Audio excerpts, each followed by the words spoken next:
आपका स्टैंड क्या है इस पे? कभी खुल के आपने कभी कहा नहीं बल्कि एयरपोर्ट के मुद्दे पर रहा, तो आज बताइए आपकी आपका मुख्यमंत्री साहब का तो चलो ड्रीम प्रोजेक्ट है, लेकिन प्रकाश चौधरी का ड्रीम क्या है इसके बारे में? पिछले इलेक्शंस में आप एक बहुत कद्दावर नेता रहे हैं कांग्रेस के, आज भी हैं, लेकिन लास्ट इलेक्शंस में बहुत बड़ी मार्जिन से आपकी डिफीट हुई थी यहाँ पे। इंदर सिंह गांधी से आप चुनाव हारे थे, क्या रीज़न लगता है उसका सर आपको? क्या आती है आपके हिसाब से सीएम चेहरा कौन होना चाहिए? देखिए, हमारे लिए सब आदरणीय है। मंडी से तो आप जो जाएंगे, पर जो चुने हुए विधायक होंगे, एक तो उनका चयन होगा। ये सर मतलब कांग्रेस के सभी नेता यही बोलते हैं कि चुने हुए विधायक होंगे वही से, मतलब बड़े आसानी से आप लोग निकल लेते हैं इस सवाल से। नहीं, इच्छा तो होती है कुछ अंदर। नगर परिषद का भी थोड़ा झटका लगा, क्योंकि कुछ लोग चाहते थे, कुछ नहीं चाहते थे, और विपक्ष के लोगों ने इतना शोर यहाँ नगर परिषद के बनने के बाद उठाया कि भाई यहाँ गोबर पे टैक्स लगेगा, कुत्ते पे टैक्स लगेगा। आपका पीछे 2-4 महीने से एक चर्चा चल रही थी कि आप किसी और पार्टी के भी संपर्क में हैं। कुछ पार्टियों का प्रेशर मेरे ऊपर आया, उन्होंने कहा कि हमारी पार्टी ज्वाइन करें, हमारी पार्टी ज्वाइन करें। बीजेपी का ऑफर भी आया था आपको? जी, बीजेपी का भी आया था, आम आदमी पार्टी का भी आया था। लेकिन बड़ा बिखरा सा आपका ये पूरा मंडी का स्ट्रक्चर है और आप 2 साल से इसके प्रेसिडेंट रहे। Sponsored by Ekom furnitures. बेहतरीन डिजाइन, हाई क्वालिटी लेकिन कम दाम है एकोम फर्नीचर्स की पहचान। अवेलेबल इन पाल डिस्ट्रीब्यूटर्स, गुडकर, मंडी। नमस्कार दर्शकों, स्वागत है आपका इस विशेष इंटरव्यू में। और आप मेरे साथ देख सकते हैं कांग्रेस के भल से प्रत्याशी प्रकाश चौधरी जी हमारे साथ इस वक्त बैठे हैं और पहले एमएलए ये रह चुके हैं। इससे पहले यहाँ पे पिछले इलेक्शंस में बीजेपी के कैंडिडेट इंदर सिंह गांधी जीते थे। सभी सवाल होंगे क्या थे हार के कारण, क्या है इनके जो बल एयरपोर्ट का मुद्दा है, बहुत ही यहाँ का हॉट टॉपिक जिसे कहते हैं, उस पर भी इनके विचार पूछेंगे। और कांग्रेस की स्थिति क्या है, संगठन की स्थिति क्या है, सब पे, और इनकी अपनी स्ट्रैटेजी क्या है अभी इन चुनावों को लेकर, कितने आश्वस्त हैं ये अपनी जीत को लेकर, तो उन सब से सवाल जवाब होंगे। सर बहुत बहुत शुक्रिया हमारा इस इंटरव्यू में आपने हमें समय दिया। धन्यवाद आपका जी सर, पहला सवाल तो मेरा यही रहेगा कि आप अभी पिछले 2 सालों से प्रेसिडेंट हैं मंडी कांग्रेस के, क्या लगता है आपको कितना मजबूत है? क्योंकि मंडी कांग्रेस एक ऐसा हमने वो देखा है, एक स्ट्रक्चर देखा है, जो कभी आज जो नेता वहाँ बैठे होते हैं वो 2 महीने बाद गायब हो जाते हैं, फिर कहीं और दिखते हैं, तो कहीं ना कहीं बड़ा बिखरा सा आपका ये पूरा मंडी का स्ट्रक्चर है और आप 2 साल से इसके प्रेसिडेंट रहे।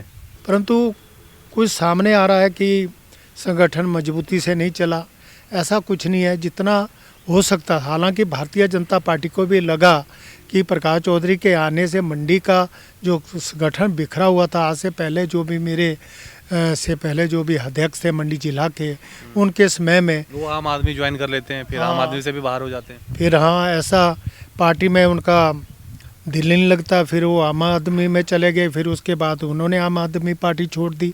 पर मैं उनकी बात पर्सनल नहीं करना चाहता। मैं तो और भी जैसे उनके पहले भी रहे हों, उन्होंने उनके समय में इतनी ये नहीं होती थी, मजबूती से मीटिंगें नहीं होती थी, परंतु हमने अपने टाइम में बहुत मजबूती से चलाया।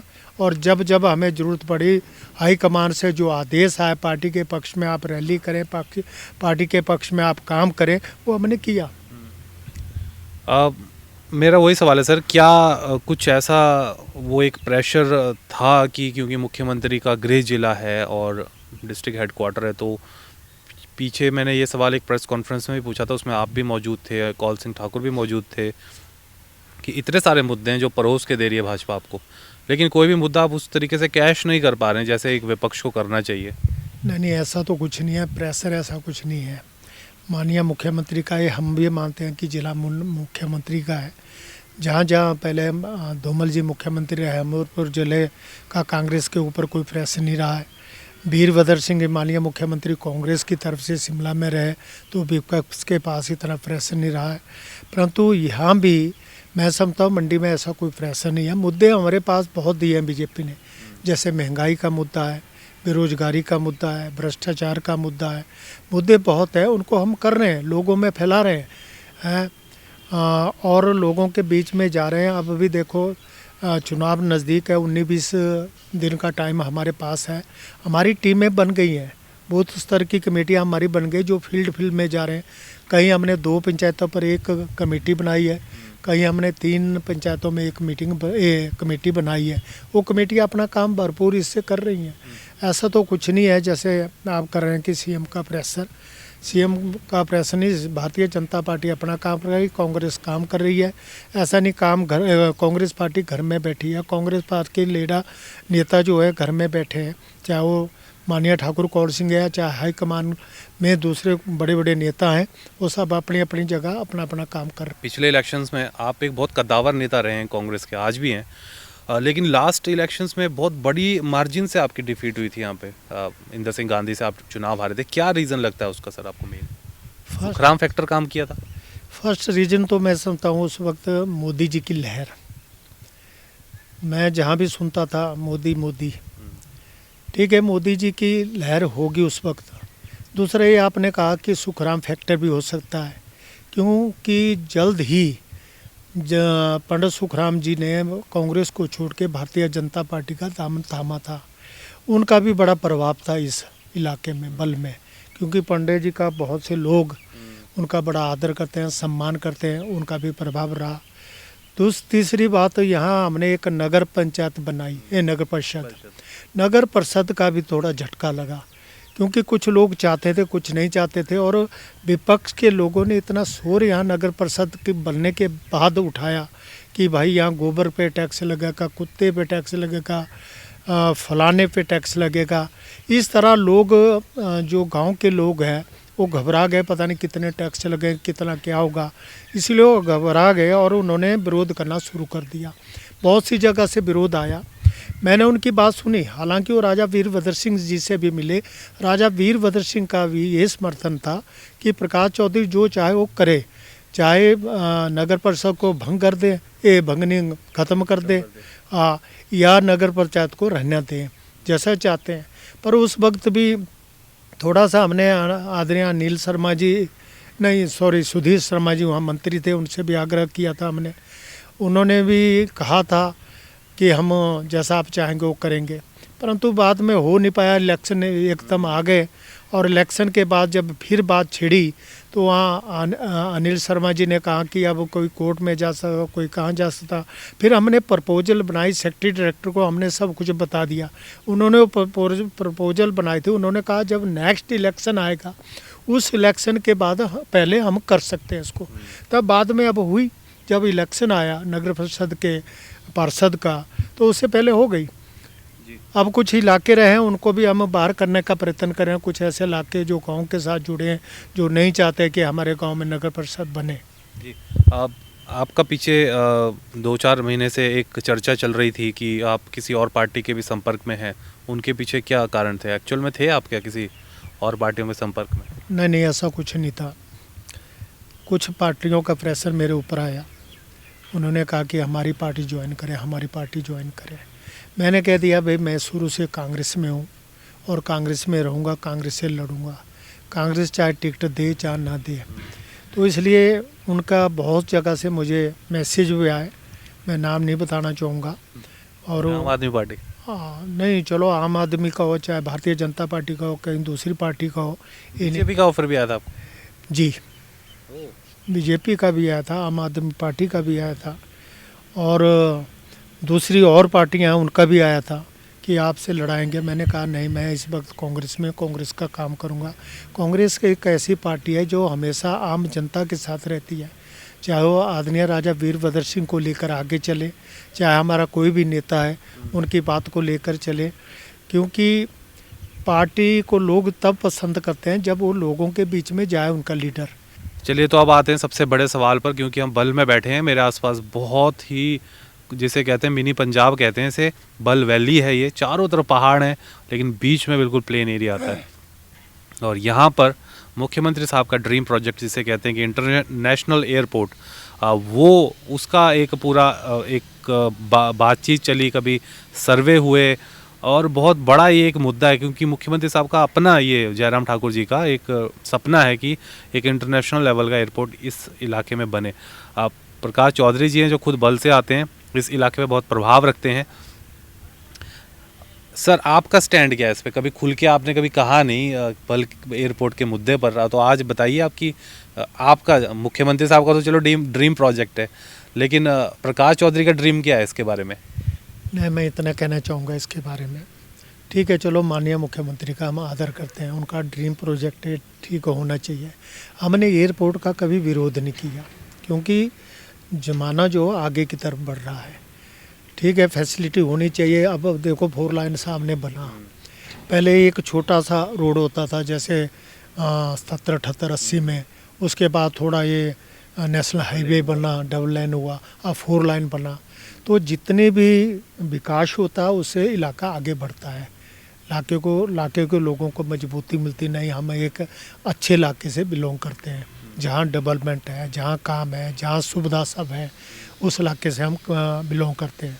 पर हमने 2-3 बार मैं भी माननीय मुख्यमंत्री महोदय से मिला, मैंने कहा आपका ड्रीम प्रोजेक्ट है, आप वहाँ बनाना चाहते हैं जहाँ उपजाऊ लैंड है, जहाँ लोग देना नहीं चाहते।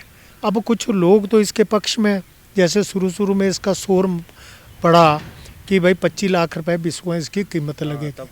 हाँ, तब तो लोग तैयार हो गए थे, चलो 25 लाख मिलेगा, जिसकी 1 बीघा ज़मीन हो गई वो सोच रहा था 5-5 करोड़ मिलेगा, चलो हम अमीर बन जाएंगे, हमारा फ़ायदा होगा। तो उस तरह से जब इसकी वैल्यू लगी, तो वैल्यू मैंने सुना किसी का 3 लाख रुपए बिका है, किसी का 5 लाख रुपए बिका है। इतनी उपजाऊ ज़मीन जो सोना उगलती है बल में, बल्कि लोगों को जिसको नौकरी नहीं है, जिसका अपना बिजनेस नहीं है, जिसके और दूसरे काम नहीं है, वो अपनी खेती बाड़ी करके अपने परिवार का अपना गुजारा करता है, बच्चों को बढ़ाता है, तो उस ज़मीन को लोग तो ऐसे नहीं देंगे। और इसमें ऐसे लोग कुछ हैं जिनके नाम पे ज़मीन है, वहाँ कब्जा उनका नहीं है, वो तो चाह रहे हैं कि ये प्रोजेक्ट बने, ये एयरपोर्ट बने, परंतु वो लोग नहीं चाहते जिनकी अपना कब्जा भी है, अपने नाम पे ज़मीन भी है, वो चाहते हैं भाई हम जाएंगे कहाँ। मैंने यही तो बात एक बार माननीय मुख्यमंत्री महोदय शिमला में की थी। मैंने कहा ठाकुर साहब, आप जो वहाँ की पब्लिक है, उस पब्लिक को कहाँ भेजेंगे? कहीं सोचा आपने? बोले इतनी पब्लिक है। मान तो आपके विधायक महोदय ने नहीं बताया, कम से कम विधायकों को तो अपना पक्ष रखना चाहिए था। वो इलाके का एमएलए है, एमएलए की वर्किंग होती है कि वो अपने इलाके की सेफ्टी के लिए, अपने इलाके के विकास के लिए वो माननीय मुख्यमंत्री से मिले, उसकी बात करें। ठीक है, एयरपोर्ट बने, अगर विधायक साहब एयरपोर्ट के पक्ष में तभी वो बताएं, विरोध में तभी बताएं, क्योंकि उसको लोगों के हित के लिए काम करना चाहिए कि लोग क्या बोलते हैं। तो ये कारण है। अड्डे का हमें विरोध नहीं करते। जैसे मैंने कहा था, यहाँ ढांगू में भी बहुत साल 1972-74 से सर्वे चला था कि ढांगू में एयरपोर्ट बनना चाहिए था। मैंने भी एक बार हमारी प्लानिंग की मीटिंग लगी थी, आदरणीय मुख्यमंत्री प्रेम कुमार धूमल थे, तब मैंने कहा था कि सर बल में अड्डा बनना चाहिए। और धूमल साहब ने कहा कि नहीं, वहाँ तो धुंध आती है। मामला धुंध तो दिल्ली में भी आती है। तो उन्होंने कहा था कि दिल्ली का फ़र्क कुछ और है, हिमाचल का कुछ और है। तो उन्होंने भी इस तरह से टाल दिया था। राजा साहब से भी मैंने रिक्वेस्ट की थी, राजा साहब ने बोला यार चलो देखते हैं ढांगू बनता है या ठाकुर कौर सिंह की कंस्टिट्यूंसी में घोगड़धार है वहाँ बने। तो हमने कहा जी कहीं भी बना दो, पर इस जो उपजाऊ ज़मीन है इसको बचाइए। चाहे यहाँ नागचला से ऊपर पहाड़ी है जो अनिल शर्मा के क्षेत्र तक जाती है, उस पर भी बेस्ट होगा, ना धुंध का फर्क ना कुछ।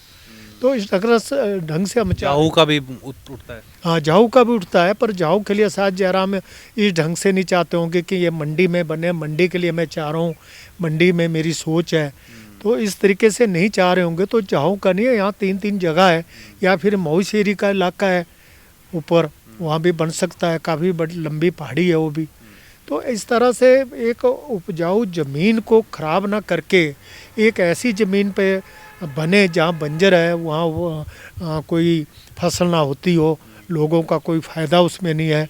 तो इसलिए यहाँ लोगों का फ़ायदा भी है, लोग बेचारा अपना मेहनत करके गुजारा करते हैं, अपने बच्चों का पालन करते हैं, अपने परिवार को सही ढंग से चलाते हैं।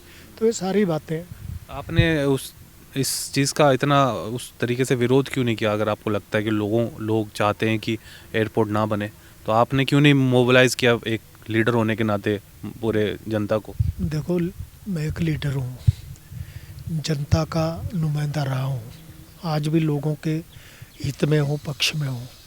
अगर मैं विरोध करूँगा तो जो इस एयरपोर्ट के पक्ष में है वो क्या कहेंगे मुझे?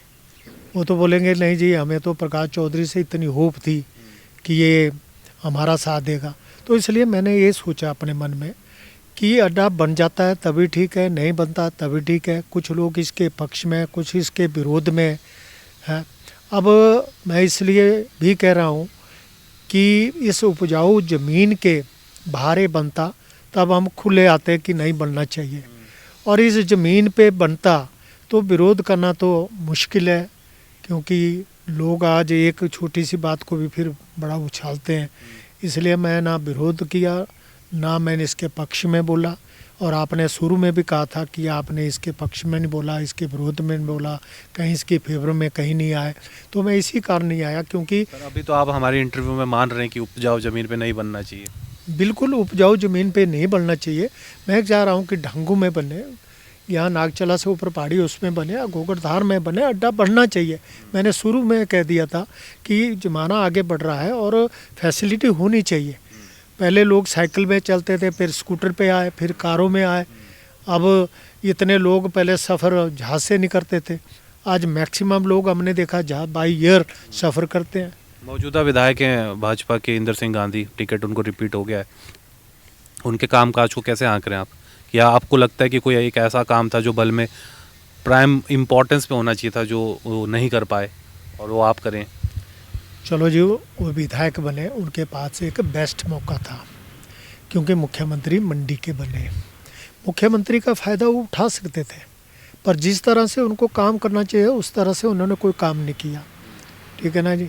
मुझे नहीं लगता कि इन्होंने बल के लिए कोई काम किया हो। एक मैंने सुना था यहाँ डिवीज़न इलेक्ट्रिसिटी का आ गया, तो उसके लिए तो मैं उनका भी धन्यवाद करना चाहूँगा और आदरणीय मुख्यमंत्री महोदय का भी धन्यवाद करना चाहूँगा।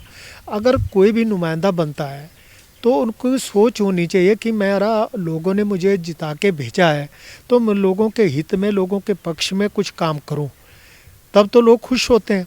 अगर वो काम ना करे, ऐसे पड़े रहें, ऐसे दौड़ें, तो उससे लोग तो नाराज हैं।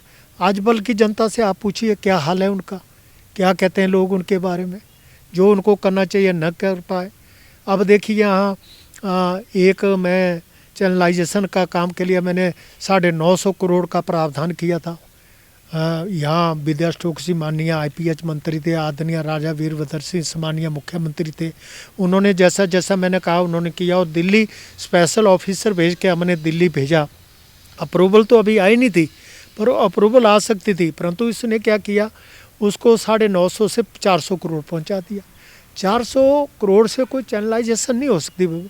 स्क्वेती खड़िया, कंसा खड़िया, जो नाले हैं, चाहे वो राजगढ़ है, सुकरो है, घाघल है, बड़ा मुद्दा है क्योंकि यहाँ बाढ़ का खतरा रहता है हमेशा। बाढ़ का खतरा रहता है, फसल खराब होती है, कटान होता है। तो इसलिए हमने बोला ये सारे नाले जो हैं उनको भी चैनलाइज करना था, और स्केती और कंसा खाड़ के दोनों साइड में बढ़िया पेड़ लगा के एक सुंदर दृश्य भी बन सकता था बल का, और एक सुंदर लगता बल। पर ऐसा उन्होंने कोई काम नहीं किया। मुझे बता दो, सड़कों की बुरी हालत है। जिन सड़कों को मैंने बजट में डाला था, उन सड़कों को पैसा आया, बजट आया, सैंक्शन हुई, स्वीकृति मिली, उसके बाद भी वो कर नहीं पाए। अब ये मिनी सेक्रेटरीट है नेर चौक में बना, इसके लिए हमने पहले 5 करोड़ का प्रावधान कर रखा था, तब भी फिर वो काम करवाने में फेल रहे। जब बाद में मैंने SC से, चीफ से या एक्सचेंज से बात की, मैंने कहा भैया इतना पैसा पड़ा हुआ है, इसको तो करिए। हाँ, तब उन्होंने काम उसका शुरू किया। अभी देखो अधूरी बिल्डिंग का, इसमें इनका कोई रोल नहीं है। इसका शिलान्यास आदरणीय राजा वीरभद्र सिंह ने किया, पैसा उन्होंने दिया। आज वो अधूरी बिल्डिंग का उद्घाटन करके चले गए। माननीय मुख्यमंत्री को शायद पता होगा ना होगा, परंतु एक गलती जो है एक विधायक की है। विधायक को क्लियर बताना चाहिए। अब बोलते हैं जी फर्स्ट इसका उद्घाटन हमने किया, फर्स्ट बिल्डिंग का। हाँ, तो इसमें क्या, अभी तो अधूरी पड़ी है सारी बिल्डिंग। कोई लाइटें लगी है, कोई पंखे लगे हैं, कोई दफ्तर में कोई सामान नहीं है। तो उद्घाटन तो तब होता है जब मेंटेन पूरे रूप से हो जाती है। थोड़ी बहुत कमी होती है तो चल पड़ती है, परंतु इतनी भारी कमी। अब यहाँ एक राकड़ में पुल बना, जिसके लिए सारे फैसले की स्वीकृति हमने SC ST प्लान के माध्यम से हमने करवाई थी, ताकि उन लोगों को आने जाने की सुविधा में कोई रोक ना मिले। वो पुल बहुत अच्छा बना, परंतु वो पुल भी अधूरा था। उसकी जो ब्रांचेज लगनी थी दोनों साइड से वो पूरी नहीं हो सकती, टायरिंग उसमें नहीं हो सकती, जल्दी में कर दिया ताकि ऐसा सोचे कि नहीं जी हमने ये उद्घाटन कर दिया। ये एमएलए की गलती है, हमने करवाया। मैं तो बोलता हूँ चलो मुख्यमंत्री का होगा ना होगा, पूछा होगा ऑफिसरों को कि नहीं पूछा, किस ढंग से उन्होंने किया। तो इस तरह से जो काम होने चाहिए थे वो काम नहीं हो पाए। बाई चांस चलिए आपकी बात मान लेते हैं कि अगर कल को इलेक्शन में कांग्रेस पार्टी, आखिरी सवाल है मेरा, जीत के आती है, आपके हिसाब से सीएम चेहरा कौन होना चाहिए? देखिए हमारे लिए सब आदरणीय है, मंडी से तो आप जो चाहेंगे, पर जो चुने हुए विधायक होंगे एक तो उनका चयन होगा। ये सर मतलब कांग्रेस के सभी नेता यही बोलते हैं कि चुने हुए विधायक होंगे वही से, मतलब बड़े आसानी से आप लोग निकल लेते हैं इस सवाल से। नहीं, इच्छा तो होती है कुछ अंदर से। नहीं, आसानी से नहीं निकल जाते हैं। इसलिए मैं ये कहना चाहूँगा, क्योंकि जहाँ कठिनाई पैदा हो जाती है पार्टी में, वहाँ तो फिर या हाई कमान जो फैसला ले, हाई कमान फैसला नहीं लेती तो अंत में वो यहाँ पे आ जाती है कि चुने हुए विधायकों का भी कुछ ये ले ले, उनके पक्ष सुझाव ले ले कि भाई वो क्या चाहते हैं, किसको चाहते हैं। अब क्योंकि लीडर सब बढ़िया होते हैं, हमारे लिए मंडी से सीनियर लीडर हैं, क्या नाम इनका, ठाकुर कौल सिंह जी हैं, फिर रानी साहिबा जी आज अध्यक्ष है माननीय कांग्रेस के हिमाचल प्रदेश में, आदरणीय मुकेश अग्निहोत्री जो विपक्ष के नेता हैं, और सुखविंदर सुक्खू जी जो प्रचार कमेटी के अध्यक्ष हैं वो भी चाह रहे हैं, रामलाल ठाकुर जी भी चाह रहे हैं, आशा कुमारी भी चाह रही हैं, बहुत से ऐसे नेता हैं जो चाह रहे हैं। पर होगा जो जिसकी किस्मत भाग्य में जिसके होगा, जिसके कुंडली में राज होगा वो बनेगा। अब जयराम ठाकुर का किसने सोचा था? भारतीय जनता पार्टी ने डिक्लेयर माननीय प्रेम कुमार धूमल को कर दिया था। अब धूमल जी की किस्मत में नहीं होगा, वो कितने थोड़े से वोटों से रह गए, तो जयराम ठाकुर जी के भाग्य में लिखा था वो बन गए। उनकी वाइफ का बयान आया था एक बार, बोले क्या आपने कभी सोचा था कि मुख्यमंत्री बनेंगे? तो उन्होंने, उनकी वाइफ ने कहा था कि हमने सोचा था कि हम मुख्यमंत्री बनेंगे, परंतु इतनी जल्दी बन जाएंगे हमने सोचा नहीं था। तो ये भी बात होती है। तो इसलिए जैसा पार्टी का आदेश होगा, हाईकमान का आदेश होगा, जैसे चुने हुए विधायक कहेंगे उस ढंग से हम चलेंगे। तो ये थे प्रकाश चौधरी। सवाल तो बहुत है लेकिन देखिए समय का अभाव रहता है, इन्हें भी आगे पब्लिक मीटिंग्स में जाना है और हमारा भी ये इंटरव्यू काफ़ी लंबा हो गया, मैं देख रहा हूँ। तो कैसा लगा आपको इंटरव्यू, ज़रूर बताइएगा। इलेक्शन का दौर है और सभी कैंडिडेट्स चाह रहे हैं कि उनके पक्ष में मतदान हो, और इस वक्त पूरा मतलब जैसे कहते हैं चुनावी गर्मा गर्मी अपने चरम पर है। ठंड बढ़ती जा रही है हिमाचल में, लेकिन चुनावी गर्मी बढ़ती जा रही है, और हम इस प्रकार के इंटरव्यूज़ और रोचक रिपोर्ट्स इलेक्शन से जुड़ी हुई आपको लाते रहेंगे समय समय पर। इलेक्शंस के बीच में अब चौधरी साहब से बात होगी, अब कभी कैंपेनिंग के बीच में। और सर हमारी टीम की तरफ से बेस्ट विशेस आपको, और आपने हमें समय दिया इस इंटरव्यू के लिए, इसके लिए आपका बहुत बहुत शुक्रिया। मेरा भाग्य है आप लोग आए, मेरे से इंटरव्यू ली, इसलिए मैं आपका धन्यवाद करना चाहूँगा पूरी टीम का। और मैं लोगों को भी ये मैसेज देना चाहूँगा कि मैं बल विधानसभा क्षेत्र से कांग्रेस का उम्मीदवार हूँ। मेरा सारे बलवासियों से निवेदन है कि मुझे अपना समझकर, मैं हूँ आप लोगों का, मैं जैसे लोगों के बीच में जाता हूँ, लोगों के बीच में रहता हूँ, लोगों के काम करने का प्रयास करता हूँ, करता भी हूँ, और इतनी डेवलपमेंट, इतना विकास किया है। इसलिए मेरा निवेदन है पूरे बलवासियों से, अपनी माताओं बहनों से, युवाओं से, बुज़ुर्गों से, कि अपना पूरा सहयोग मुझे दे, ताकि आपके आशीर्वाद से मैं आगे जाऊं और बल के जो अधूरे काम हैं उन्हें करने का पूरा प्रयास करूं, प्रयत्न करूं और उनके करके दिखाऊं। यही मैं करना चाहता। बहुत बहुत धन्यवाद आपका। और हमारे चैनल को सब्सक्राइब ज़रूर करें। अगर आप यूट्यूब पर हमारा ये इंटरव्यू देख रहे हैं और अगर फेसबुक पर देख रहे हैं तो हमारे फेसबुक पेज को फॉलो या लाइक करना ना भूलें। तो प्रकाश चौधरी जी को भी और मुकेश सिंह ठाकुर को दीजिए